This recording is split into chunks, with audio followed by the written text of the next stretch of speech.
Acts chapter 3 verse by verse explanation in Bengali part 1 প্রেরিত পুস্তক তার তৃতীয় অধ্যায়ের আমরা বাংলাতে বিস্তারিত আমরা দেখব। তার প্রথম খণ্ড অনুগ্রহ করে আপনারা শুনবেন এবং আপনারা নিজেদেরকে প্রস্তুত করুন পবিত্র বাইবেল গ্রন্থ নিয়ে, যাতে আমরা ভালো করে ধ্যান করতে পারি।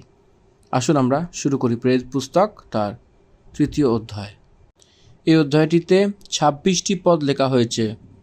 এই 26টি পদের মধ্যে পুরো একটাই বিষয় রয়েছে, যে প্রথম 8টি পদের মধ্যে পিতর এবং যোহন সেখানে প্রার্থনার সময় মন্দিরে যাচ্ছিলেন। সেখানে সেই মন্দিরে সেই দ্বারে যে যাকে সুন্দর বলা হয়, সেখানে জন্ম থেকেই একজন ল্যাংড়াকে চাঙ্গা করেছিল। সেই চাঙ্গায়ের বিবরণ প্রথম 8 পদের মধ্যে রয়েছে। 9 থেকে 11 অবধি সদাপ্রভু সেই জন্মস্থান থেকে সেই ল্যাংড়াকে চাঙ্গা করার জন্য এফেক্টস লোকেরা কোন রীতিতে দেখেছিল, আশ্চম্বিত হয়েছিল, তার বিষয়ে বিবরণ দেওয়া হয়েছে। 12 থেকে নিয়ে পিতরের দ্বিতীয় উপদেশ আমরা দেখতে পাই। আর যীশু খ্রিস্টের অধিকারকে নির্ধারিত করা হয়েছে বলে এখানে আমরা বুঝতে পারি। 14-15 পদেতে ইসরায়েলিরা সদাপ্রভুকে তিরস্কার করা ডিনাই করার বিষয় এখানে লেখা হয়েছে। 16 পদে যীশু খ্রিস্টের নামে যে সামর্থ্য রয়েছে সে বিষয়তে বলা হয়েছে। 17 এবং 18 পদের মধ্যে ভবিষ্যৎ বক্তার সে ভবিষ্যৎবাণীকে যীশু খ্রিস্ট ক্রুশে কোন রীতিতে পূর্ণ করেছিলেন তার বিবরণ এখানে দেওয়া হয়েছে। 19 পদে ইসরায়েল আবার সেই সম্মুখ আসার বিষয় পরমেশ্বরের কাছে সে পরিস্থিতির বিষয়তে বলা হয়েছে। 20 আর 21 পদে পরমেশ্বর আমাদেরকে যে উপদেশগুলি দিয়েছেন সেগুলোর বিষয়তেও আমরা দেখব। আশা করি আপনারা মন দিয়ে শুনবেন এবং সেই পবিত্র আত্মার দ্বারা বাপ্তিস্মর কথারও বিষয় মৃত্যু আর জীবনের মাঝে তাদেরকে সেই চয়েসকে কোন রীতিতে নির্ধারিত করতে হবে, চুজ করতে হবে, সেই বিষয়তে বলা হয়েছিল। ভবিষ্যৎ বক্তা যীশু খ্রিস্টের সেই কষ্টের বিষয়তে ভবিষ্যৎবাণী করেছিলেন বলে বলা হয়েছে। 25 আর 26 পদের মধ্যে আব্রাহাম আর যীশু খ্রিস্টের বিষয়তে বিবরণ দেওয়া হয়েছে। 26 পদে ইসরায়েলিরা প্রথমবার সুসমাচার প্রকট হওয়া আমরা এখানে দেখতে পাই। এই জন্য এই অধ্যায় এই 26 পদের মধ্যে আমাদেরকে এই রীতিতে একটা অদ্ভুত রীতির স্ক্রিপচার ডিভিশনসকে আমরা দেখতে পাই। প্রেরিত কার্য তার 3 অধ্যায় প্রথম পদ থেকে আমরা ধ্যান করি। আমি প্রথম পদ থেকে পড়ছি, ধ্যান দেবেন। একদিন প্রার্থনার নির্দিষ্ট সময়ে নবম ঘটিকায় পিতর ও যোহন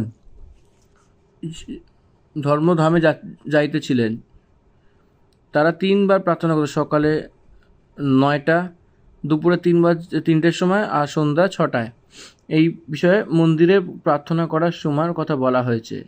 এখানে তৃতীয় বিষয়, পিতর এবং যোহন সে মন্দিরে যাচ্ছিলেন, সে প্রার্থনার সময় ছিল, সেটা প্রেয়ার টাইম ছিল, মন্দিরে যাচ্ছিলেন। দ্য কম্বিনেশন অফ ডিসাইপলস, এই অদ্ভুত রীতির কম্বিনেশনস, এর মানে এই দুজনের একটা সঙ্গী। একবার ধ্যান দেবেন। পিতর যীশু খ্রিস্টকে জানি না বলে 3 বার মিথ্যা কথা বলেছিল। যখন যীশু খ্রিস্টের সেই ক্রুশের কাছে ইমানদারির সঙ্গে দাঁড়িয়েছিল। কি আপনি সেটা চিনতে পারছেন? যোহন এবং পিতর যীশু খ্রিস্টের চেলারা, তাদের মধ্যে থেকে প্রমুখ লোকের মধ্যে 2 জন ছিল, কারণ 12 জনের মধ্যে থেকে 3 জন, যাকুব আর যোহন এবং পিতর, এই 3 জনকে একটা প্রত্যেক সন্দর্ভে যীশু খ্রিস্ট প্রভু ব্যবহার করেছিলেন।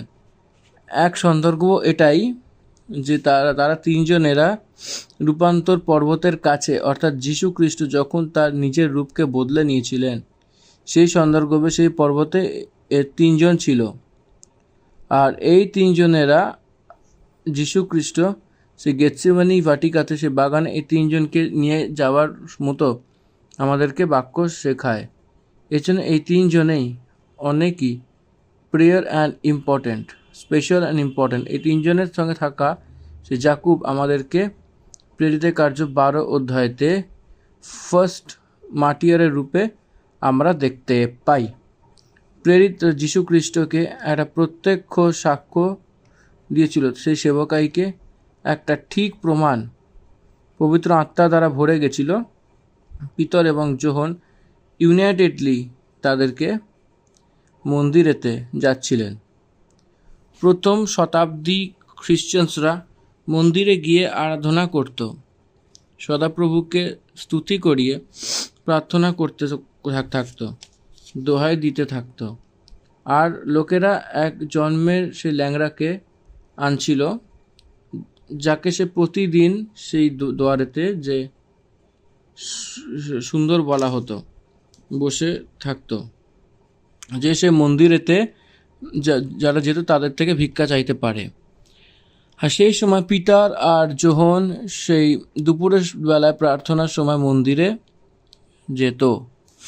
তারা সিঁড়ি দিয়ে চড়ে মন্দিরে যেত, যেখানে সিঁড়ি আছে সেখানে যে দরজা রয়েছে মন্দিরের, সেখানে মন্দিরের কাছে জন্ম থেকে যে ল্যাংড়া সে তাকে বসিয়ে রাখতো ভিক্ষা চাইবার জন্য। কি আপনারা ধ্যান দিয়েছেন এই বিষয়টা? এখানে দুটি কন্টিনিউয়াস প্রেজেন্ট কন্টিনিউয়াস টেন্সেসকে ব্যবহার করা হয়েছে। মন্দিরে যাচ্ছিল প্রেজেন্ট কন্টিনিউয়াস টেন্স। আর লোকেরা এক জন্মের ল্যাংড়াকে আনছিল প্রেজেন্ট কন্টিনিউয়াস, নিয়ে যাচ্ছিল এবং নিয়ে আসছিল। এই লোকেরা যে সর্বদা যখন যাচ্ছিল এই রুটিন হতেই থাকতো। আর এই জন্মের সময় এই যে ল্যাংড়া ছিল তাকে সর্বদা এনেই যাচ্ছিল। কিন্তু what is the speciality of that day? সেই দিন এক প্রত্যেক কি সেই ল্যাংড়াকে ডেলি নিয়ে এসে সেখানে রাখছিল পিতর আর যোহনকে সর্বদা। But that was the time of the Holi spirit. পবিত্র আত্মা পরমেশ্বর পিতরকে ব্যবহার করে এক অদ্ভুত কর্ম সেখানে এস্টাবলিশ করার জন্য চেয়েছিল। That was the first miracle after the spirit baptism.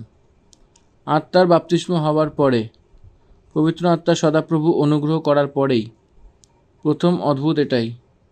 আর সে মন্দিরে করছিল।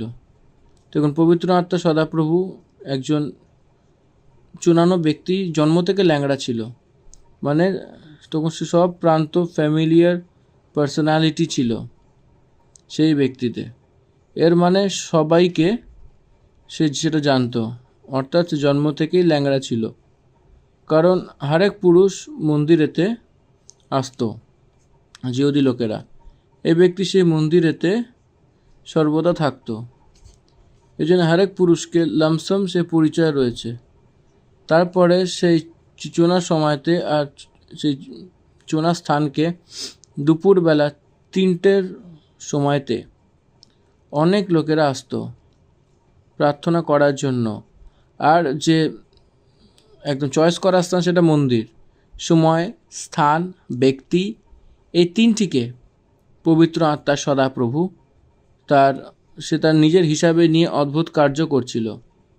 এই জন্যে সেটা ইতিহাস বলছিল।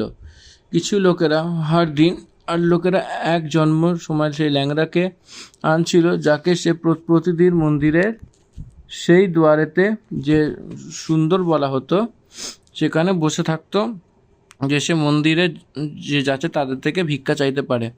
সেই লোকদেরকে এর কারণে সেই ল্যাংড়াকে তো সেই দুঃখের কথা, সে অনেকই দুঃখের কথা যে সেই ল্যাংড়া, কিন্তু সেই ল্যাংড়াকে আগে রেখে যে কামাচ্ছিল যে ঝুন্ড, সেখানে আমরা দেখতে পাই পিতর এবং যোহন সে মন্দিরে যাচ্ছিল এবং এই যে ল্যাংড়া সেখানে বসানো হয়েছিল, পিতর আর যোহন দুজনকে মন্দিরে যাচ্ছিল। তারা তখনই সেই মন্দিরেতে প্রবেশ করছিল। তখন সেই ভিখারি এটা দুজনকে দেখে ভিক্ষা চাইতে লাগলো। সে মন্দিরে চলে যাচ্ছিল সিঁড়ি চড়ে, ভেতরে যাওয়াই এখনও বাকি। সেই সিঁড়ির কিনারা অবধি যে বসেছিল, এটা এসে ভিক্ষা চাইছিল। ভিক্ষার মানে ধর্ম বলে সে জিজ্ঞাসাবাদ করছিল। সে এক ভিখারি ছিল, ডিপেন্ডেন্ট সেই ব্যক্তি। সে তার নিজের মেহনত দ্বারা কাজ করতে পারছিল না, সেই ল্যাংড়া। তখন পিতর সেই যোহনের সঙ্গে তার প্রতি ধ্যান দিয়ে দেখছিল যে কি আপনি ধ্যান দিয়েছেন। কেবল পিতরই সেটা ধ্যান দিয়ে বলেনি, পিতর যোহনের সঙ্গে। দেখুন, বাইবেলে হরেক শব্দ অনেক প্রমুখ, কাউকেও মিস করা যাবে না পড়ার সময়।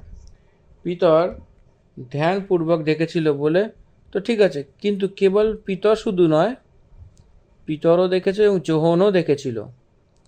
এর অর্থ the both apostles were filled with the spirit of god.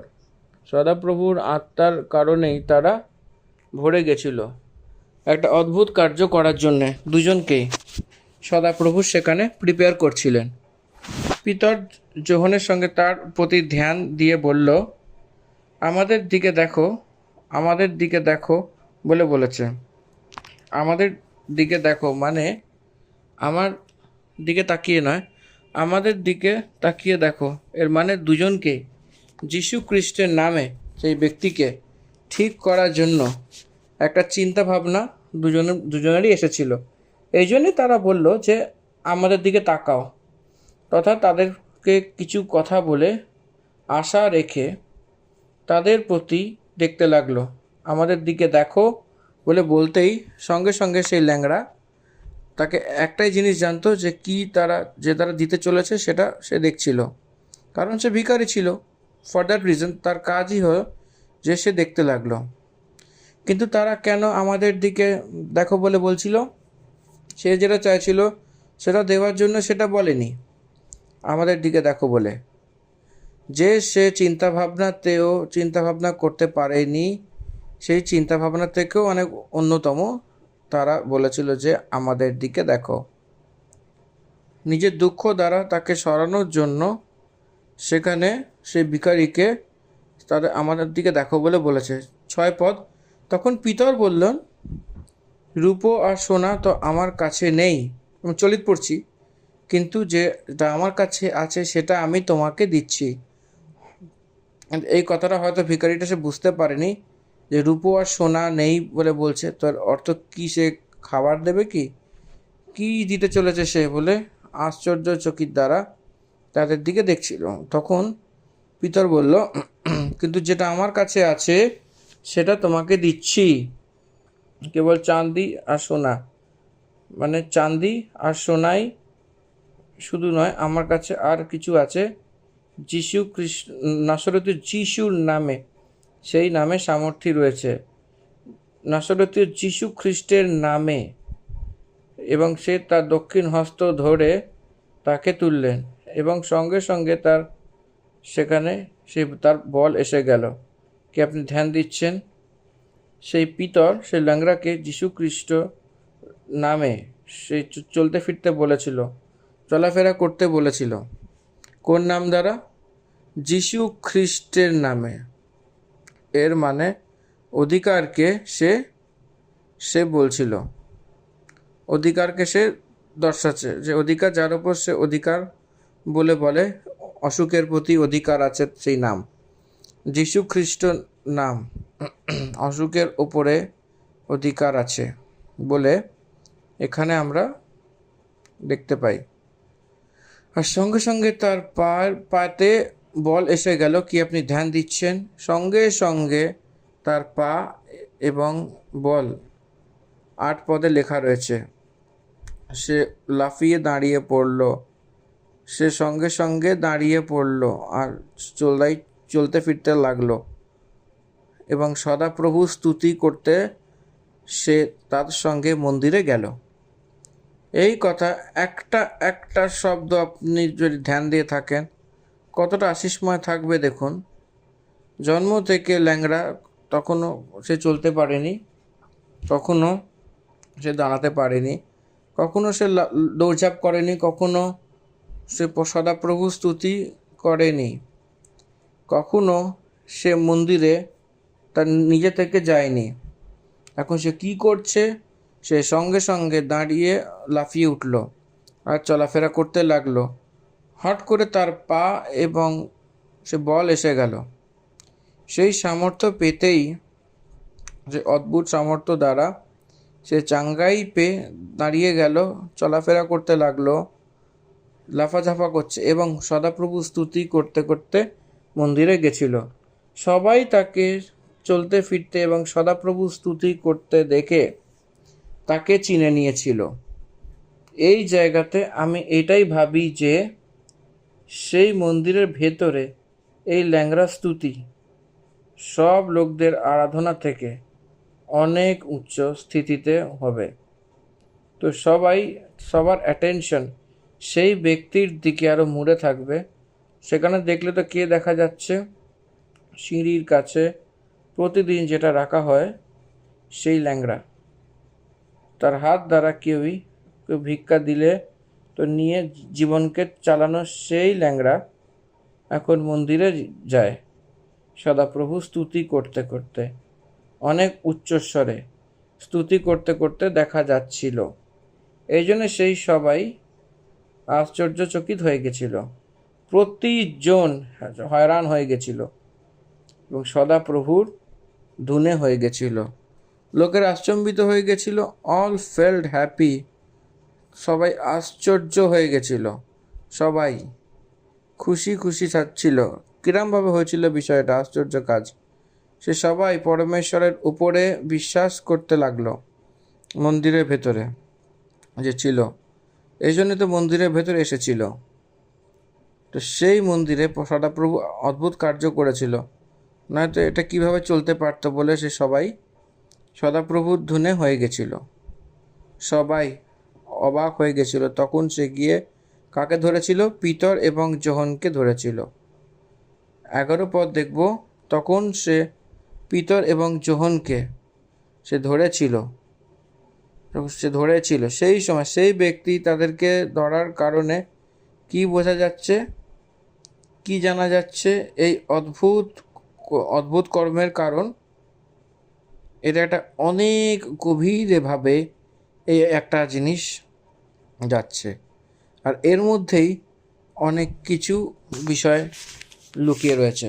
আশা করি আপনারা এই বিষয়টা গুরুত্বপূর্ণভাবে বুঝতে পেরেছেন। তবে দ্বিতীয় ভাগে আমরা বাকিটা আবার দেখছি। এত অবধি আশা করি আপনারা বুঝতে পেরেছেন। আর এখানে একটু গুরুত্বপূর্ণ বিষয়ও বলবো, পবিত্র আত্মার বিষয়তে একটু মনোযোগ দেবেন, এটা আমার অনুরোধ রইল। যখন সে পিতর এবং যোহনকে ধরেছিল তখন সবাই আশ্চর্যচকিত হয়ে সেই সবাইকে যে সুলেমনের যে বলা হতো সে তার কাছে দৌড়ে এসেছিল। পিতর এবং যোহনকে সেই ব্যক্তির ধরবার জন্য কি বোঝা যাচ্ছে? সেই ব্যক্তির চলার কারণ এবং লাফাচাপা করানোর কারণ, এই অদ্ভুত কার্যের কারণ এই দুজনই ছিল। পিতর এবং যোহনকে দেখাচ্ছিল সেই ল্যাংড়া কে যে আমাদেরকে মঙ্গল করে। সেখানে কি আমরা কি ধন্যবাদের যোগ্যতা হচ্ছে কি যে আমাদের মঙ্গল করেছে সেই সদাপ্রভুকে? কি ধন্যবাদের যোগ্যতার রূপে আমরা রয়েছি? এই ল্যাংড়া ধন্যবাদের যোগ্যতা হয়েছে। মন্দিরে সুলেমনের সেই যে বাইরের ভাগে আউটার প্লেসে দেখা যাচ্ছিল, সেখানে এরা রয়েছে। সেখানে সব লোকেরা দৌড়ে দৌড়ে এসেছিল। এটা অনেক আশ্চর্যিত কথা। লোকেরা দৌড়ে দৌড়ে কখন আসে বলুন? যখন কেউ আশ্চর্য কাজ করে তখন তারা দৌড়ে আসে। লোকেদের মধ্যে অ্যাংজাইটি আসে, তখনই তারা দৌড়ে আসে। পিতর যে ভাষণ শুরু করছিল এই ঘটনাতে, দেখতে দেখতে লোকেরা দৌড়ে দৌড়ে আসছিল। দ্বিতীয় অধ্যায়তে প্রথম উপদেশ দিয়েছিল এবং এখানে তৃতীয় অধ্যায়তে দ্বিতীয় উপদেশ শুরু করছে। 12 পদ। এটা দেখে পিতর লোকদেরকে বলল, হে ইসরায়েলিরা, তুমি এই মনুষ্যর প্রতি কেন আশ্চর্য কাজ করো? কারণ পিতরকে তো আশ্চর্যচকিত নয়, কারণ সে জানে যে সদাপ্রভু এই কার্য করেছে বলে পিতর জানত। তাকে চিনেছিল এবং তাদেরকে সেটা জানা উচিত যে তারা সেটা জানতো না, এই জন্যে তারা আশ্চর্য হয়েছিল। আমাদের দিকে কেন এই প্রকার দেখছিল যে আমরাই সে আমাদের সামর্থ্য এবং ভক্তি দ্বারা কে চলাফেরা করতে যোগ্যতা করেছি। এর ইসরায়েলিদেরকে একটা অভ্যাস রয়েছে যে কোনো এক অদ্ভুত কার্য কেউ করলে পরমেশ্বর সদাপ্রভু আমাদের মাঝখানে একটা ভবিষ্যৎ বক্তাকে উঠিয়েছেন। এই জন্য সেই ভবিষ্যৎ বক্তাকে অ্যাকসেপ্ট করা ইসরায়েলিদের একটা অভ্যেস রয়েছে। সেরকম পিতর এবং যোহন সেই দিকে ভক্তির ভাবনাতে দেখছিল, লোকেরা আশ্চর্য রূপে দেখছিল। যখন লোকেদের ফোকাস তাদের দিকে মুড়েছিল, পিতর সেটা চিনে নিয়েছিল। তো আপনারা আমাদের দিকে দেখছেন, এটা আমাদের সামর্থ্য দ্বারা, আমাদের ভক্তি দ্বারা হয়েছিল বলে আপনারা চিন্তাভাবনা করছেন। আমাদের দিকে বা কেন দেখছেন? আমাদের দিকে দেখবেন না। আব্রাহাম এবং ইসাক এবং জাকুবের পরমেশ্বর, আমাদের বাপ ঠাকুর দাদার পরমেশ্বর তার সেবক যিশুর মহিমা করেছিলেন, যাকে তুমি ধরিয়ে দিয়েছিলে। এবং যখন পিলাত তাকে ছেড়ে দেওয়ার বিচার করেছিল, তখন তো তুমি তার সামনে তাকে ডিনাই করেছিলে। আমার বাপ দাদা পরমেশ্বরকে তার যিশুর মহিমা করেছিলেন, পিতর সাক্ষ্য দিচ্ছিল। আমাদের দিকে না আপনার ফোকাস থাকা উচিত। কার দিকে ফোকাস থাকা উচিত জানেন? এটা হওয়ার জন্য কারণ যিশু খ্রিস্টের নাম দ্বারা উঠেছে। যিশু খ্রিস্টের যে মহিমা রয়েছে তার কারণে উঠেছিল। যিশু খ্রিস্টের অধিকারে সেই প্রচারের কারণেই সে উঠে দাঁড়িয়েছিল। এটা মানুষের কারণে হওয়ার কথা নয়, এটা পরমেশ্বরের কারণে হয়েছিল। সদাপ্রভু তার সেবক যিশু খ্রিস্টকে এখানে মহিমা করেছিলেন। এর আপনারা সবাই যে ইনকার করেছিলেন সেই যিশু খ্রিস্টকে আপনারা জানবার মতো এখানে একটা অদ্ভুত কার্যকে আপনার সম্মুখে পরমেশ্বরই করেছিলেন বলে বলা হয়েছে। যাকে তুমি ধরিয়ে দিয়েছিলে এবং যখন পিলাত তাকে ছেড়ে দেবার বিচার করেছিল, তখন তুমি তার সামনে তার ইনকার করেছিলে, ধরিয়েও দিয়েছিলে এবং তাকে ডিনাইও করেছিলে। যখন পিলাত তাকে ছেড়ে দেওয়ার বিচার করেছিল, তথা তুমি তার সামনে তাকে ইনকার করেছিলে। আপনারা মানেননি যে পবিত্র ধর্ম সেই যীশু খ্রিস্টকে ইনকার করে তুমি সেই পবিত্র ধর্মীয় বিষয় ইনকার করেছিলে এবং বিনতি করেছিলে যে এক হাতিয়ারকে তোমার জন্য যেন ছেড়ে দেওয়া হয়। বারাব্বাকে আমাদেরকে দিয়ে দাও বলে আপনারা বলেছিলেন। আপনারা সেই জীবিত অধিকারীকে মেরে ফেলেছিলেন। দেখুন তাদের দোষ কি তাদেরকে দেখাচ্ছে। পিতর ধরিয়ে দিয়েছিল এবং ইনকার করেছিল, তাকে মেরে ফেলেছিল, বারাব্বাকে চাইছিল। That's what you are. আপনারা এরকম, কিন্তু আপনারা এরকম করেছিলেন যে পরমেশ্বর কি করেছিল জানেন? সদাপ্রভু তাদেরকে মৃতদের মধ্যে থেকে জীবিত করেছেন। 15 পদ আমি পড়ছি। আর তোমার মধ্যে জীবনের সেই উদ্ধারকর্তাকে মেরে ফেলেছিলে, যে পরমেশ্বর যে তোমাদেরকে মৃতদের মধ্যে থেকে জীবিত করেছে।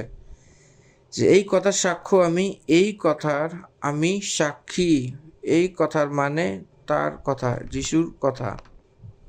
এর যাকে আপনি মেরে ফেলেছিলেন সেই যিশুকে, সেই হি রেজ ফ্রম দ্য ডেড বলে বলার জন্য তার সাক্ষ্য আমরা রয়েছি। 40 দিন ধরে আমাদেরকে 11 বার সেই প্রত্যক্ষ হয়েছিল, তার নিজেকে প্রকট করেছিল। সে মৃতদের মধ্যে থেকে জীবিত হয়েছিল বলে আমাদেরকে বলে উপদেশ দিয়ে, এবং সেই আরোহণ হওয়া আমাদের স্বয়ং চোখ দ্বারা আমরা দেখেছি। এই জন্যে আমরা তার সাক্ষ্য। 16 পদ। আর সেই নামে, আর সেই বিশ্বাসের দ্বারা যে তার নামের উপর রয়েছে এই মনুষ্যর, যাকে তুমি দেখো এবং জানো, সামর্থ্য দিয়েছে। সেই বিশ্বাসে যে তার দ্বারা রয়েছে, এটাকে তুমি সবার সামর্থ্য দ্বারা একেবারে ভালো চাঙ্গা করে দিয়েছিলে। এই ল্যাংড়াকে তুমি দেখেছো, এটাকে সামর্থ্য দিয়েছো কি? সেই যীশু খ্রিস্টের নামই এটাকে সামর্থ্য দিয়েছে এই ল্যাংড়াকে। নিউ টেস্টামেন্টে, নতুন নিয়মে, দ্য অথরিটি অফ গড, সদাপ্রভুর অধিকারের সামর্থ্য যীশু খ্রিস্টের নামে প্রকট হয়েছে বলে এখানে প্রেরিত পত্রস সাক্ষ্য দিচ্ছে। সেই বিশ্বাসের দ্বারা সে তার নামে রয়েছে এই মনুষ্যকে, যাকে তুমি দেখো এবং জানো, সামর্থ্য দিয়েছে। সেই বিশ্বাসে যে তার দ্বারা রয়েছে, এটাকে তোমার সবার সামনে একেবারে সুস্থ করে দিয়েছে। তোমাদের সকলের সামনে এটা সুস্থ করেছে। সেই বিশ্বাস সে তার দ্বারা রয়েছে। এটা আন্ডারলাইন করবেন এই শব্দটাকে। আমি তো আমার বাইবেলে রাউন্ড আপ করে রাখি। বিশ্বাসের কর্তা, ইব্রানীয় পত্রী 11 অধ্যায়ের 2 পদে বলা হয়েছে বিশ্বাসের কর্তা যীশু খ্রিস্টই রয়েছে। সেই বিশ্বাসের দ্বারাই আমরা রয়েছি। বিশ্বাস আমাদের সহজে কিন্তু আসে না, আমাদের নিজের না। বিশ্বাস প্রদান করা হয়, বিশ্বাস তার দ্বারা হয়েছে, বিশ্বাস বাক্যের কারণে হয়েছে। সেই বাক্য যীশু খ্রিস্টই রয়েছে। এই জন্য এই বিশ্বাস সবার সামনে একেবারে সুস্থতা, একেবারে সুস্থতা, একটু নয়, সম্পূর্ণ রীতিতে সুস্থতা করে দিয়েছিল।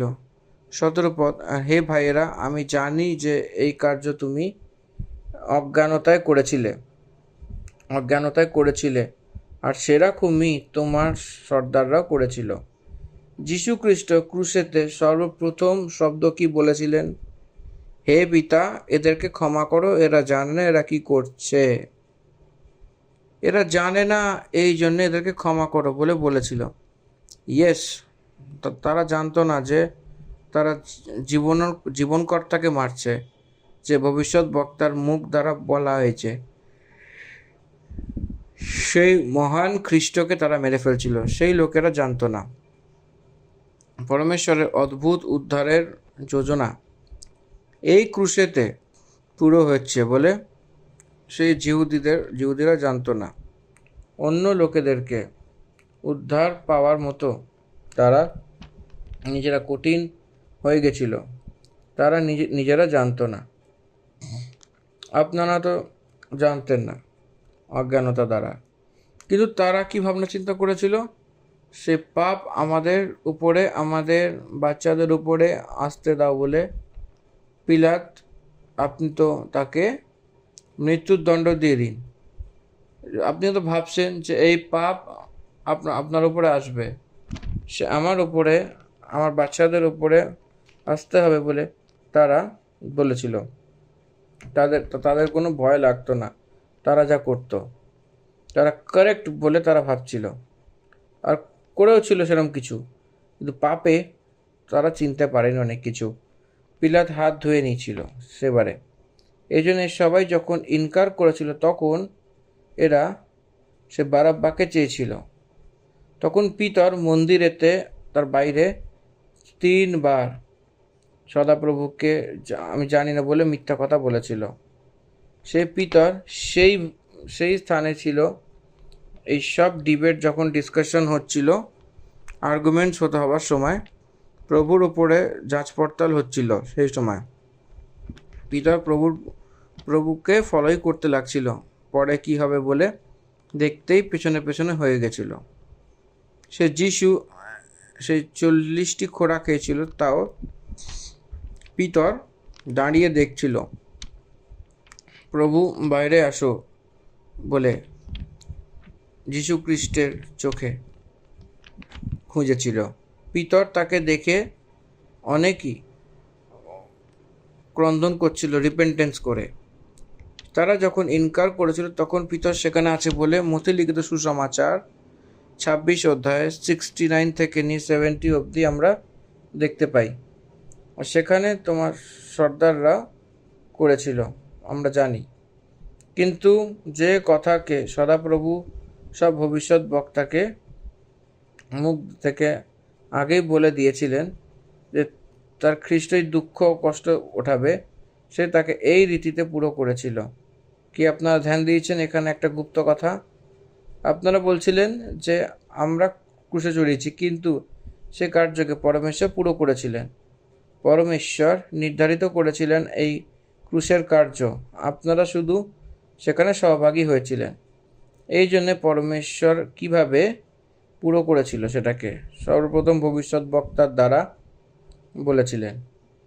যিশায়া নবীর পুস্তক 53 অধ্যায়কে আপনি যদি পড়েন, গীতসংহিতা 22 অধ্যায়কে যদি আপনারা পড়েন, তো যীশু খ্রিস্টের ক্রুশের সব কষ্টের কথা সেখানে লেখা হয়েছে। গীতসংহিতা 22-এ তো 4th পদ থেকে শুরু হয়, হে আমার পরমেশ্বর, হে আমার পরমেশ্বর, ওয়াই হ্যাভ ইউ ফরসেকেন মি, আমাকে কেন তিরস্কার করেছো।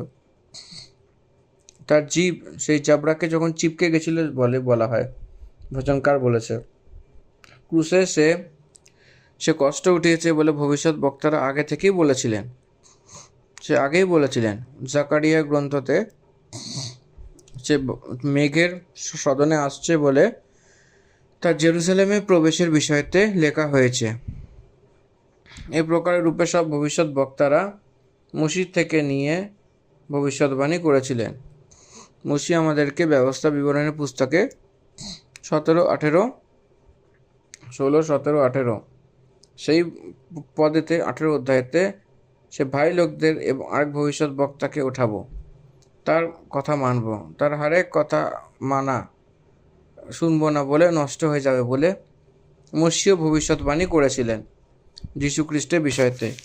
এই কারণে এটা পরমেশ্বরই পূর্ণ করেছিলেন এই ভবিষ্যৎবাণীর দ্বারা, ভবিষ্যৎ বক্তাদের মুখ থেকে ক্রুশের কার্য পুরো হয়েছে। এই জন্য ভবিষ্যৎবাণীর পরিপূর্ণতা যীশু খ্রিস্টের ক্রুশ বলে সুসমাচার বলছে। এই জন্যে মন ফিরাও আর ফিরে আসো, যে তোমার পাপ যাতে ধুয়ে ফেলা হয়, যাতে প্রভুর সম্মুখে বিশ্রান্তির দিন আসে। দেখুন, এই বাক্য ভবিষ্যতের বিষয় জন্যে বলা হয়েছে। যীশু খ্রিস্টের দিকে আসো, আর সে যিশুকে পাঠায় যে তোমার থেকে অনেক আগে থেকেই বলা হয়। এর মানে দ্বিতীয় আগমনের বিষয়তে কথা বলছে। প্রথম আগমনে তারপরে তার কাছে এসেছিল, তার জন্য এসেছিল। মথিলিখিত সুসমাচার তার 6 অধ্যায়তে সাক্ষ্য দিচ্ছিল, অন্য লোকদের কাছে তোমরা যেও না, সেরা লোকদেরকে ইসরায়েলের কাছে পাঠিয়েছিল যীশু খ্রিস্ট। কিন্তু তারপর সে আসতে চলেছে আবার বলে বলছে, আর সেখানে সে যিশুকে পাঠিয়েছিল যে তোমার জন্য প্রথম থেকে সে খ্রিস্ট হয়েছিল। এদের মন ফেরাও, যাকে প্রভুর সম্মুখে তোমরা বিশ্রান্তি দিন আসে। অবশ্যই যে সে স্বর্গে সেই সময় অবধি থাকবে যতক্ষণ না সে সব কথার সেই বিচার না করে নেয়, যার চর্চা প্রাচীনকাল থেকে সদাপ্রভু তার পবিত্র ভবিষ্যৎ বক্তার মুখ দ্বারা করেছিলেন। এইসব কেন হয়েছিল? সদাপ্রভু এগুলো কেন করেছিলেন বলে জিজ্ঞাসাবাদ করলে অবশ্যই যে স্বর্গে সেই সময় অবধি ছিল। কেন? যতক্ষণ না সেই সময় কথা শুধরে না নেয়, সেই কথা কবে সেইটা সুধার আসবে? খ্রিস্টের মণ্ডলী না হওয়ার অবধি। পুরো কথা শুধরাবে কবে? যদি খ্রিস্টের মণ্ডলীতে আসতে তো ক্রুশ আসতে হবে। জিহুদিরা ধিক্কার করেছিল, অন্য লোকদেরকে বলা হয়েছিল। সদাপ্রভু সেই গুপ্ত কথা সে প্রেরিত পত্রস সেখানে প্রকট করছিল। বিশ্রান্তির দিন আসবে, এর মানে বিশ্রান্তির দিন আসবে। আর জিহুদি লোকেরা 2000 বছর ধরে তাদেরকে ছেড়ে দেওয়ার মতো দেখা যাচ্ছিল, সেখানে বিশ্বাস না করার মতো। এই পিরিয়ডে অন্য জনতা পবিত্র আত্মা পরমেশ্বর সম্পূর্ণ করছিল। সেরকমভাবে সম্পূর্ণ হওয়ার পরে আবার পরমেশ্বর সে ইসরায়েলের দিকে মুড়বে, নিশ্চয়ই মুড়বে, আবার তাদেরকে আপনাবে। সেরকম মরবার আগেই 7 বছর সে মহান দুঃখ তাদেরকে অনুগ্রহ করবে। সেই দুঃখতে তারা সেই খ্রিস্ট যিশুই রয়েছে সেখানে, যিশুই সেই খ্রিস্ট বলে সেখানে তারা জানবে। এই হলো সেই সব কথার একটা মূল আসার দিন। বলে বিস্তারিত বলছে। প্রাচীন কাল থেকে সদাপ্রভু তার পবিত্র ভবিষ্যৎ বক্তার মুখ দ্বারাও কথা বলছে। যতক্ষণ না কলিসিয়া আসবে, যতক্ষণ না মণ্ডলীর স্থাপনা হয়, সেখানে যীশুখ্রিস্ট সেখানে 22 পদে কি বলছে দেখুন, মসি কি বলছে দেখুন, প্রভু পরমেশ্বর ভাইদের মধ্যে থেকে মসি এক ভবিষ্যৎ বক্তা ওঠাবে, যা কিছু সে তোমাকে বলবে তা শোনো। ব্যবস্থা বিবরণ, দ্বিতীয় বিবরণ পুস্তকে 18 অধ্যায়তে 16-17 থেকে আমরা এইটা বলতে পারি। জিহুদি লোকেরা আজ অবধি সে তার কথা শোনেনি। জিহুদি লোকেরা এখনও যীশু খ্রিস্টকে খ্রিস্টের রূপে মানেনি এবং অ্যাকসেপ্টই করছে না। কিন্তু প্রত্যেক মনুষ্য যে সেই ভবিষ্যৎ বক্তার না শুনে লোকেদের মধ্যে থেকে নষ্ট করা হবে। সামিউল দ্বারা নিয়ে তার কথা অবধি যত ভবিষ্যৎ বক্তা বলে সেই সবাই এই দিনে সন্দেশ দিয়েছিল। যদি আপনি বাইবেলকে ধ্যান দিয়ে পড়েন তো ইসরায়েলের ইতিহাসে ভবিষ্যৎ বক্তার আর ন্যায়াধীশের মাঝে বীজকালে আপনাকে সম্মিলন দেখা যায়। ন্যায়াধীশ লোকদের মধ্যে শেষে ভবিষ্যৎ বক্তার সেই গ্রন্থতে প্রথম ভবিষ্যৎ বক্তার রূপে বলা হয়। এই জন্য এই স্যামুয়েলজি কি বলছে এখানে দেখি। স্যামুয়েল থেকে নিয়ে তার কথা অবধি যে যত ভবিষ্যৎ বক্তা ছিল সেখানে এই দিনের সন্দেশ দিয়েছে। এই দিনের সন্দেশ অর্থাৎ যীশু খ্রিস্টের ক্রুশের, যীশু খ্রিস্টের মৃত্যু, যীশু খ্রিস্টের পুনরুত্থান, যীশু খ্রিস্টের আরোহণ এবং তার দ্বিতীয় আগমন, তার ওপরে যে বিশ্বাসের বিষয়তে সেই সুসমাচার দিয়েছে, সেই তুমি ভবিষ্যৎ বক্তার সন্তান এবং সেই বাচার ভাগী হয়ে সেখানে পরমেশ্বর তোমার বাপ দাদাকে সেই বেঁধেছিল, সেখানে আব্রাহামকে বলেছিল, সেখানে পরমেশ্বর আগে থেকেই বলেছিল। সেখানে যদি ভবিষ্যৎ বক্তাকে দেখেন তো সে ঈশাপূর্ব 650, সেখানে দাউদের কাছে আপনি যাবেন তো 1000 বছর পিছনে, আরও পিছনে হলে মসির কাছে যাবেন তো 1450, সেখানে যীশু খ্রিস্টের সেখানে দেখা দেবে। আরও পিছনে যাবেন তো 2000 বছর ঈশাপূর্ব আব্রাহামের কাছে। আব্রাহামকে পরমেশ্বর প্রমিস করেছিলেন সেই 12 অধ্যায় 3 পদে। আব্রাহামকে বলেছিল যে সেই বংশের দ্বারা পৃথিবীর সব ঘরানে আশীষ পাবে। তুমি ভবিষ্যৎ বক্তার সন্তান এবং সেই বাচার ভাগী হও যেটা পরমেশ্বর তোমার বাপদাদাকে বেঁধেছিল। যখন সে আব্রাহামকে বলল তোমার বংশের দ্বারা পৃথিবীর সব ঘরানো আশীর্বাদ পাবে। দেখুন এখানে ইসরায়েলের যে সব স্টোরি এখানে এসে গেছে। যীশু খ্রিস্ট প্রভু দ্বিতীয় আগমনে ইসরায়েল লোকদেরকে অ্যাকসেপ্ট করার জন্য সেই সময় অঙ্গীকার করে অ্যাকসেপ্ট করার সময় সেইটার জন্য কি করেছিলেন, আব্রাহামের আগে সেখানে ওয়াদা করেছিলেন, উৎপত্তির কথা শুরু করেছিলেন আব্রাহামের সেই কলিংয়ের বিষয়তে। তারপরে ইসরায়েলের যীশু খ্রিস্ট দ্বিতীয় আগমনের অঙ্গীকার করেছিলেন সেই লোকদের মাঝখানে তার রাজ্য স্থাপনার জন্য গেছিল। এর মানে total life of Israelites, total life. Abraham সর্বপ্রথম ইসরায়েলের সেই মূল পিতা ছিল। আব্রাহামের পুত্র ইসাক, ইসাকের পুত্র জাকুব, জাকুবের পুত্র 12 জন ছিল।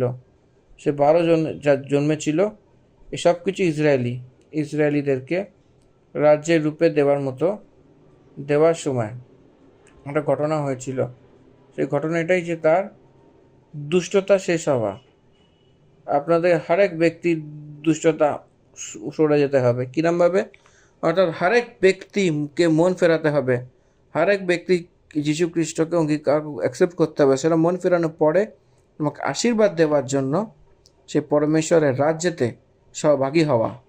দেখুন এখানে কীরমভাবে একটা প্রমিসের কথা বলা হয়েছে। সেই প্রমিসের হিসাবে দেখুন তাদেরকে যে প্রমিসটা করেছিল সেই প্রমিসের হিসাবে দুধ আর মধু বইবার দেশে তাদেরকে দেওয়ার জন্য 1000 বছরের পালনে সেই দিনেতে প্রভু তাকে ভাগ করে দিতে চলেছে। আব্রাহামকে যে প্রমিস করেছিলেন পরমেশ্বর, সে যীশু খ্রিস্টের দ্বারা তার সব সন্তানকে, সেরকমভাবে সেই সন্তানের দ্বারা সে জগতের সব বংশকে, সে আশীর্বাদকে হওয়ার জন্য যীশু খ্রিস্টের প্রথম আগমন এবং দ্বিতীয় আগমন, সেই মাঝের কালকে পিতা, পুত্র, পবিত্র আত্মা পরমেশ্বর ব্যবহার করে সেই যোজনার অনুসারে সব কিছু করেছিল, অর্থকে বলেছিল, সুসমাচারকে তাকে প্রকট করেছিল। সব অধ্যায়, তৃতীয় অধ্যায় সব যীশু খ্রিস্ট প্রভু পরমেশ্বরের পুত্র বলে সে পরমেশ্বর তাকে নিযুক্ত করেছিলেন। তার উপরে বিশ্বাস যে রাখে উদ্ধার পাবে বলে, সেই খ্রিস্ট বলে সে জিহুদীদের জন্য এসেছে, কিন্তু জিহুদীরা তাকে মেরে ফেলেছিল এবং অন্য লোকেদের উদ্ধারের একটা সংখ্যা সম্পূর্ণ হওয়া ততক্ষণ অবধি জিহুদী লোকেরা যীশু খ্রিস্টকে ধিক্কার করেছিল। পরমেশ্বর তার উপরে সেই যোজনাই পেয়ে রয়েছে, তাকেই মিলিয়ে নেবার জন্য সেই যোজনা রেখেছিল বলে একটা দিব্য, একটা দৈবিক যোজনা। এই সব কিছু সম্পূর্ণ রীতিতে সে বিবরণ দিয়েছিল পিতর। সে যখন শুনেছিল তখন সে বুঝতে পেরেছিল, তারা হৃদয়তে জিতে গেছিল। দ্বিতীয় অধ্যায়তে 3,000 লোক উদ্ধার পেয়েছিল। তো এই উপদেশে, অর্থাৎ দ্বিতীয় উপদেশ তৃতীয় অধ্যায়তে, চতুর্থ অধ্যায় প্রথম পদ থেকে নিয়ে 4 পদ যদি পড়ি, সেই কন্টিনিউইটি, যখন সেই লোক তারা সেটাই বলছিল বলে দেখা যাচ্ছিল, সেই ঘটনার পরে 5,000 পুরুষ, প্রথম 3,000 লোকেরা, লমসম 3,000 লোকেরা, সেখানে পুরুষ আর স্ত্রীর অন্তর বলা হয়নি, কিন্তু এখানে আসতেই 4 অধ্যায়তে আসতেই সেখানে সেই 5,000 পুরুষ বলেছিল। আমার প্রিয় ভাই বোনেরা, সদাপ্রভু যীশু খ্রিস্ট তোমাকে বাঁচানোর জন্য যোজনা রেখেছিলেন। কমসে কম আপনি যদি গ্রহণ করেন তো অনেক ভালো কথা। যীশু খ্রিস্ট প্রভুতে সামর্থ্য রয়েছে, হারেক অসুখ থেকে ঠিক করতে উনিই পারেন। অ্যাটলিস্ট এখন তো বিশ্বাস করুন, যীশু খ্রিস্টকে উদ্ধারকর্তা রূপে সদাপ্রভু নিযুক্ত করেছিলেন। আমাদেরকে তার উপর বিশ্বাস করে অনন্ত জীবন পাব বলে জানা অনেক জরুরি। এই জন্য সুসমাচারের প্রতি বিশ্বাস করুন, সুসমাচারের প্রতি বিশ্বাস করুন। আর পাপের জন্য যীশু খ্রিস্ট সেই ক্রুশেতে মৃত্যু হয়েছিল, তো মৃত্যুকে সরানোর জন্য সে তার মৃত্যু হয়েছিল, যে তার উপর বিশ্বাস যে করে সে উদ্ধার পাবে। এই সমাচার যে শুনেছিলেন সে জিহুদীরা অনেক খুশি হয়েছিলেন। এই বচনকে আমরা এখানে সমাপ্ত করছি। এই অধ্যায় পুরো হয়েছে। ধন্যবাদ। The end of Acts chapter 3, প্রেরিত পুস্তক তৃতীয় অধ্যায় সমাপ্ত হলো। ধন্যবাদ। Amen. God bless you all.